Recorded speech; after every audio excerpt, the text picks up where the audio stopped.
प्यारे बच्चों, मैं ओम प्रकाश वैष्णव, प्रशिक्षित स्नातक शिक्षक हिंदी, केंद्रीय विद्यालय वायुसेना स्थल जैसलमेर से। प्यारे बच्चों, आज हम कक्षा 7वीं विषय हिंदी बाल महाभारत के अंतर्गत विदुर एवं कुंती का पाठ पढ़ेंगे, जिनकी महाभारत में बहुत अधिक महत्वपूर्ण स्थान है।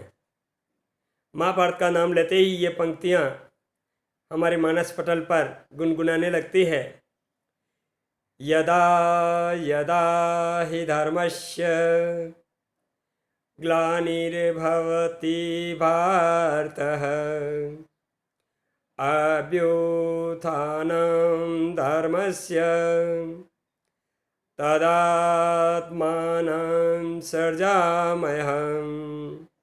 अर्थात भगवान श्री कृष्ण कहते हैं, जब जब धर्म की इस धरती पर हानि होगी, इस भारत भूमि पर हानि होगी, तब तब मैं स्वयं अवतार लेकर के उस धरती को पापियों से मुक्त करूंगा और धर्म की रक्षा करूंगा।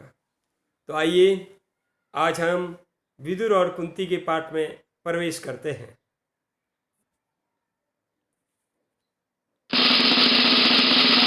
सर्वप्रथम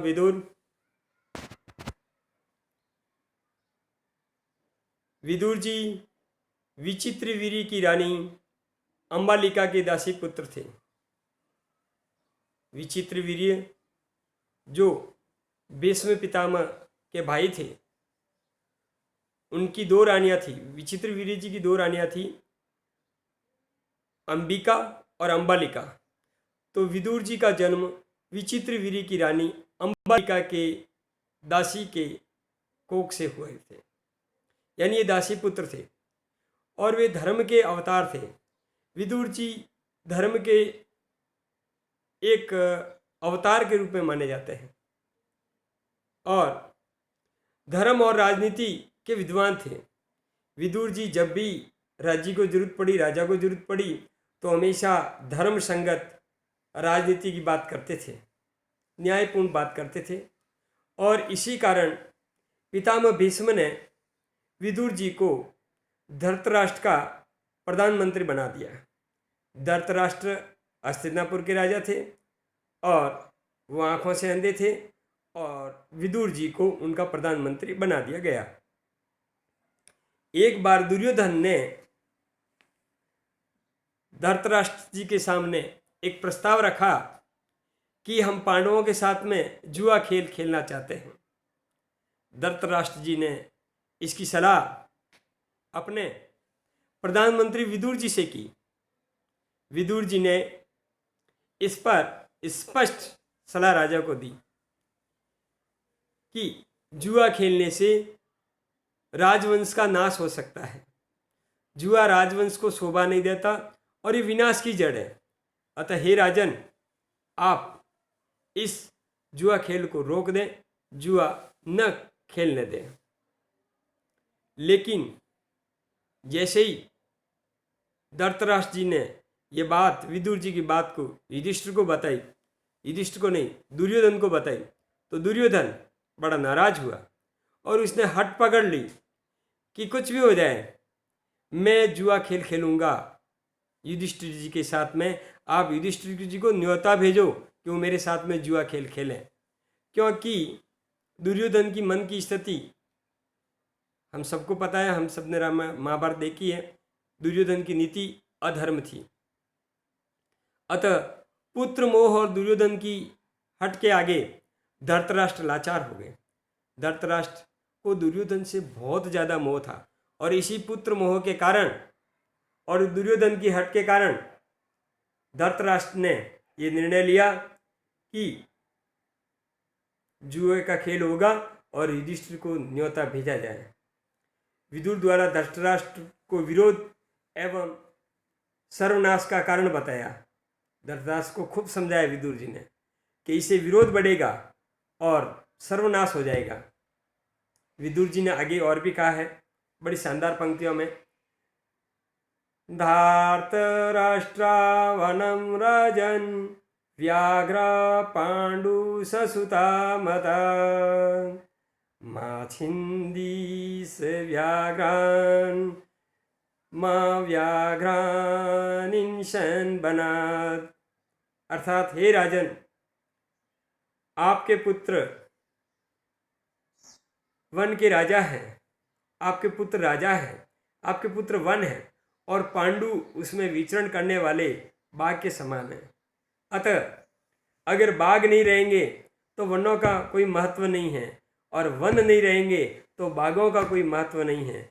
अतः अच्छे राजकार्य के लिए, अच्छे साम्राज्य के लिए बाघ और वनों दोनों का होना बहुत जरूरी है। बड़े ही उपयुक्त दृष्टांत के द्वारा विदुर जी ने ये बात धृतराष्ट्र को समझाई, लेकिन धृतराष्ट्र लाचार हो गए। अब जुए का खेल। धृतराष्ट्र द्वारा युधिष्ठिर को न्योता भेजा गया। विदुर जी का युधिष्ठिर को सलाह दी गई। जब धृतराष्ट्र नहीं माना तो विदुर जी वहां से चल करके युधिष्ठिर जी के पास गए और युधिष्ठिर को समझाया कि हे युधिष्ठिर जी, जुआ खेल के अंदर अगर आपको चुनौती मिले तो आप इसे स्वीकार मत करना, क्योंकि यह राजवंश का नाश का कारण बनेगा। लेकिन युधिष्ठिर जी ने बड़ी ध्यानपूर्वक विदुर जी की बात को सुना, लेकिन युधिष्ठिर जी भी धर्म के न्यायप्रिय व्यक्तित्व के धनी थे। उन्होंने कहा कि ये क्षत्रिय धर्म है, अगर कोई चुनौती देता है और अगर मैं उसको स्वीकार नहीं करता हूँ तो ये क्षत्रिय धर्म के खिलाफ है, विरुद्ध है। अतः मैं एक क्षत्रिय हूँ तो मुझे जो भी चुनौती मिलती है मुझे स्वीकार करना पड़ेगा। आप पिक्चर में देख रहे हैं मामा शकुनी पासा फेंक रहे हैं और जुए का खेल शुरू हो गया है।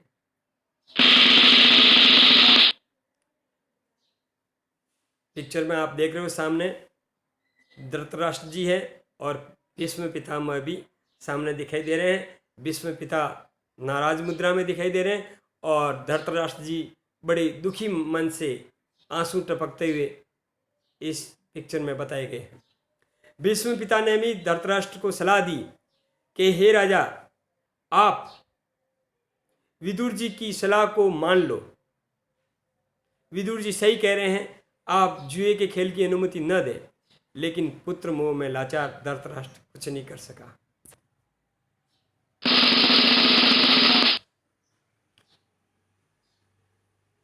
आप देख रहे हैं स्क्रीन पर किसका चित्र है? ये कुंती है। आइए हम कुंती की कथा का अध्ययन करते हैं।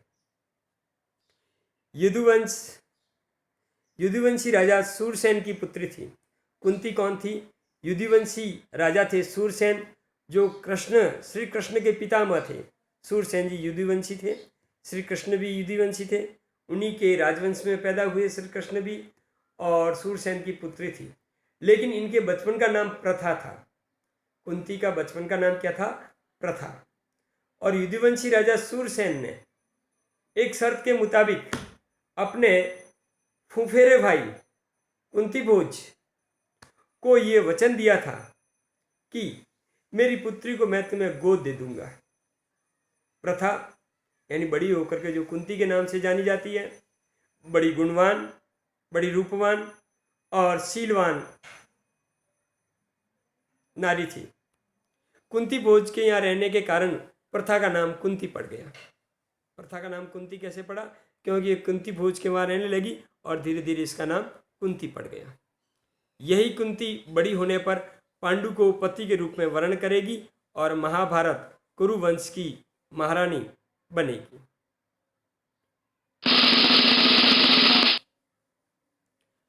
अब दुर्वासा ऋषि, अब अपन पिक्चर में आप जैसा देख रहे हैं, दुर्वासा ऋषि बैठे हुए तपस्या कर रहे हैं।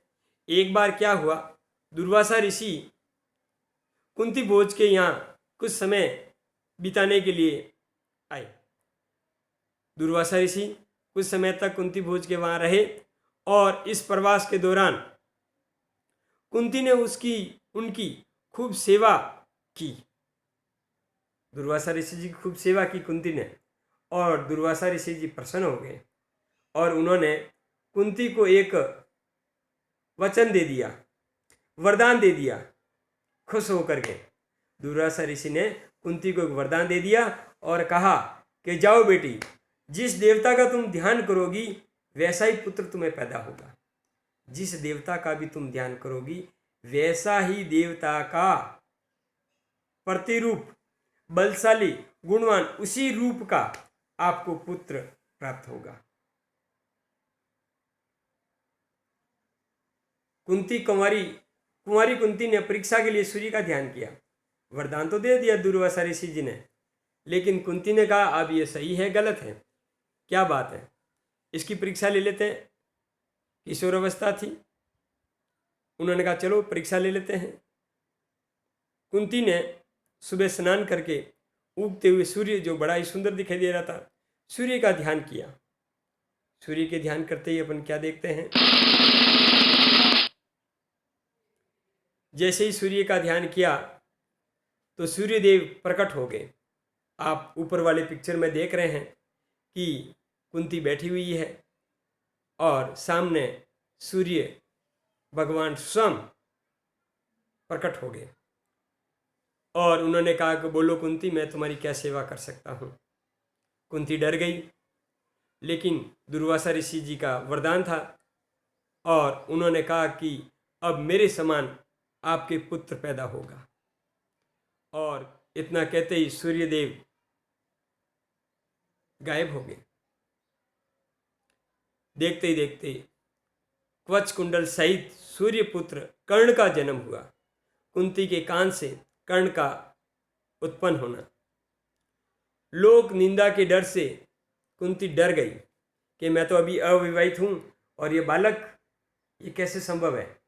लोक निंदा के डर से कुंती ने उस नवजात शिशु को, जो कवच कुंडलधारी पैदा हुआ था, उसको एक पेटी में डाल करके गंगा के अंदर बहा दिया और चुपचाप घर में आ गई। ये बात किसी को कानो कान खबर नहीं लगी। लेकिन सुबह अधिरथ दंपति गंगा किनारे स्नान करने के लिए जाते हैं। स्नान करते हैं, भगवान सूर्य को याद करते हैं, सूर्य को जल चढ़ाते हैं और मंत्र जाप ताप करते हैं। इतने में देखते हैं कि वो पेटी उनके पास बहती हुई नदी की धारा के अंदर आ जाती है और अधिरथ उस पेटी को ले लेता है, खोलता है तो देखता है उसके अंदर एक सुंदर सा तेजस्वी मान बालक अंदर। अधिरथ ने भगवान को याद किया, सूर्य को नमस्कार किया और कहा कि मेरे कोई संतान नहीं थी और हे भगवान आपने ये संतान दी है। अधिरथ उस बालक को लेकर के घर आ जाता है, अधिरथ दंपति दोनों। और धीरे धीरे वो बालक अधिरथ के वहाँ पलता है, बड़ा होता है और पूत के पांव पालने में दिखे जाते हैं। वो बालक बड़ा ही प्रतिभाशाली, वीर, बलशाली और वीरों के समान कर्तव्य दिखाने लगता है। तो कर्ण का पालन पोषण किसके वहाँ हुआ? कर्ण का पालन पोषण अधिरथ के वहाँ हुआ। अधिरथ कौन था? अधिरथ एक सारथी था। सारथी का मतलब रथ चलाने वाला था। और यही बालक बड़ा होकर के सहस्त्रधारियों में श्रेष्ठ वीर कर्ण कहलाया, जो पांडु था लेकिन कौरवों की ओर से लड़ेगा, क्योंकि कुंती ने उसको पैदा होते ही गंगा में छोड़ दिया था। आप दूसरे में देख रहे हैं कर्ण स्वयं खड़े हैं, सूर्य के पुत्र, सूर्य के समान कीर्तिमान, जो महाभारत के अंदर बहुत ही ज़्यादा वीरों के अंदर कर्ण की गिनती होती है।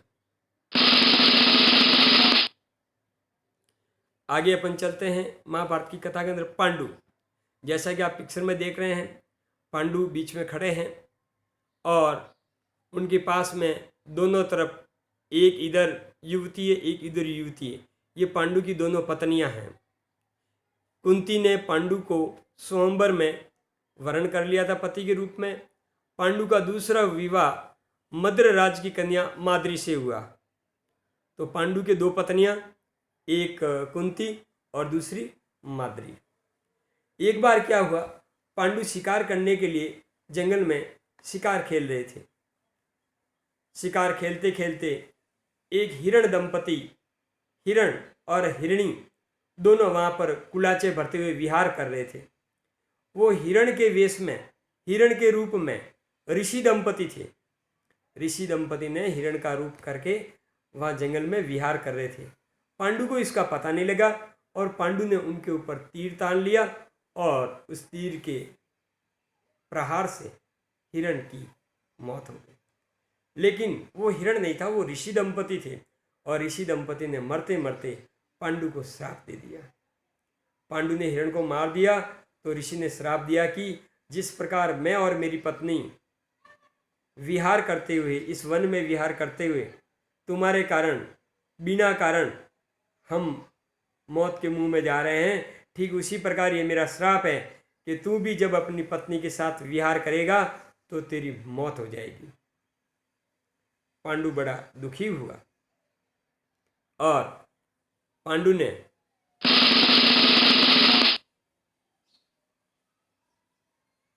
ऋषि के श्राप से दुखी होकर के हस्तिनापुर का राज भीष्म पितामह और विदुर को राज्यभार सौंप दिया और अपनी रानियों के साथ में जंगल में चले गए, वनवास में चले गए, क्योंकि उनका मन बड़ा दुखी हो गया। लेकिन वहाँ गए तो एक बार क्या हुआ, बसंत ऋतु थी। बसंत ऋतु चारों तरफ से मादकता टपकती है, सुंदर वातावरण, पुष्प, पेड़ पौधों पे फूल खिले हुए, ठंडी ठंडी हवा चलती है, मादकता ही मादकता, मस्ती ही मस्ती उस मौसम में चारों तरफ दिखाई दे रही है। तो माद्री के साथ पांडु ने इच्छा जताई कि चलो वन विहार को चलते हैं, और पांडु उस श्राप को भूल जाता है।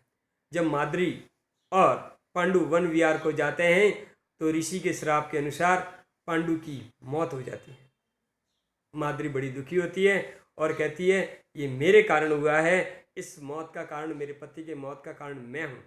अतः जंगल में माद्री भी पांडु के साथ में सती हो जाती है।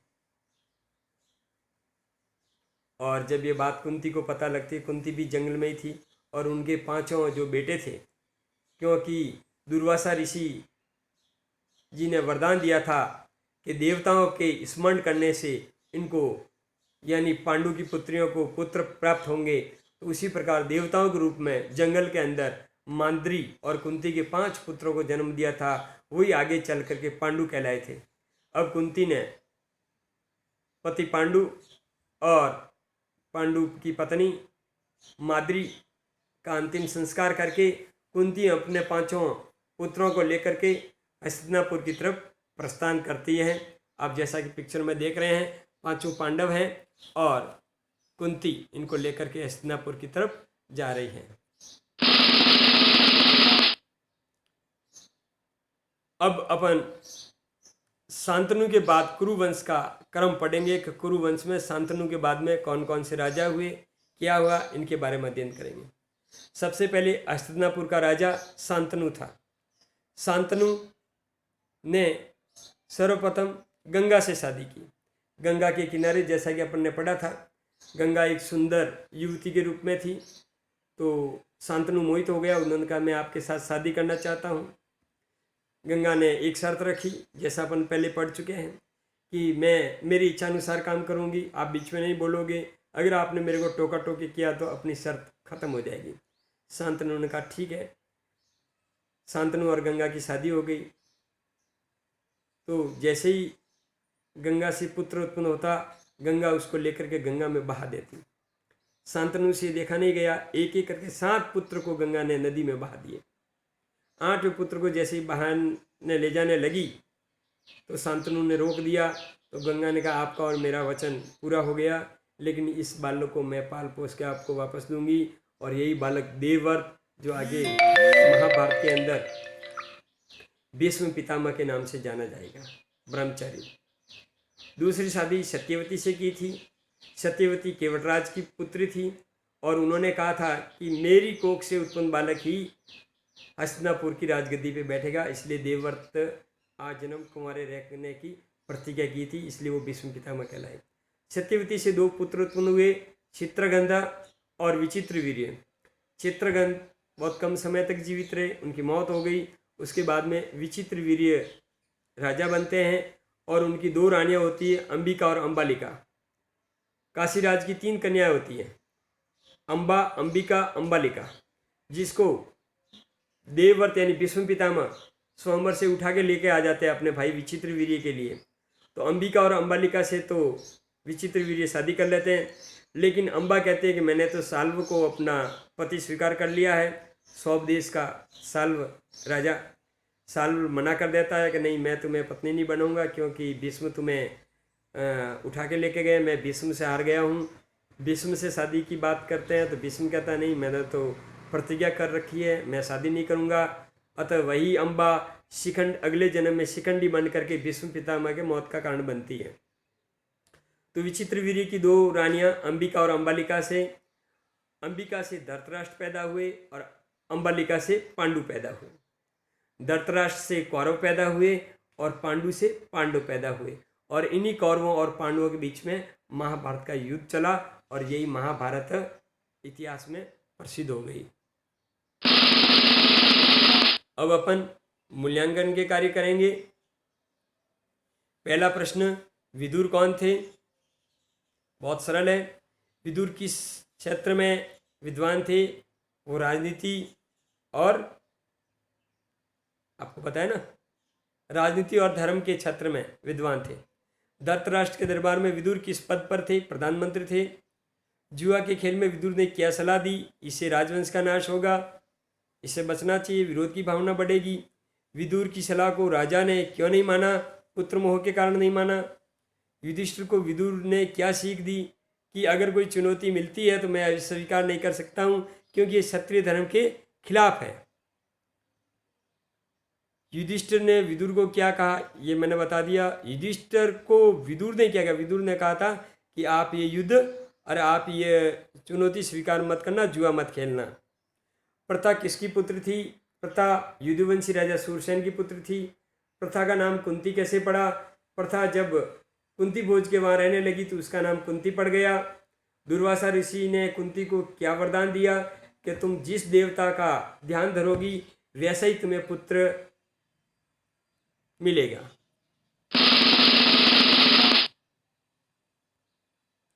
कर्ण कौन थे? कर्ण सूर्य के पुत्र थे और कुंती के कर्ण से पैदा हुए थे। उनका लालन पालन किसने किया? अधिरथ ने किया था। पांडु की पत्नियों के नाम लिखो। पांडु की पहली पत्नी कुंती और दूसरी माद्री थी। पांडु को श्राप क्यों मिला?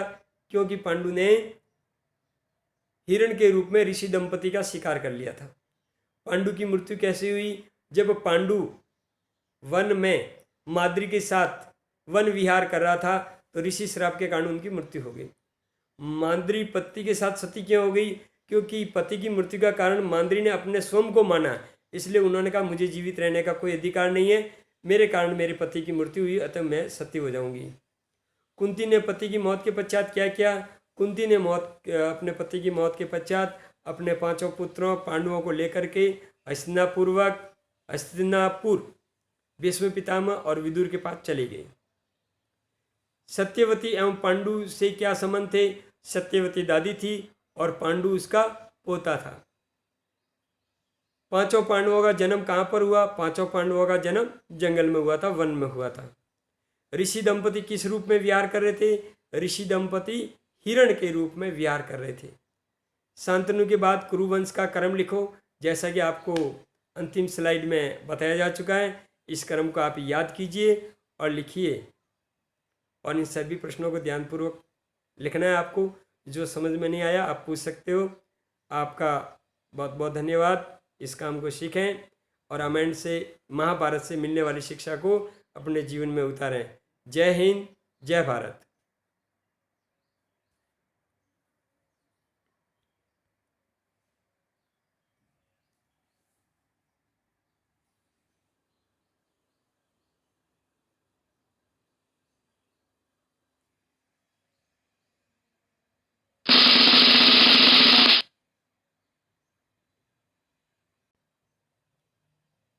बच्चों, कोरोना को हराना है तो घर में रहना है, घर में रहना है, कोरोना को हराना है और पढ़ाई को करते रहना है।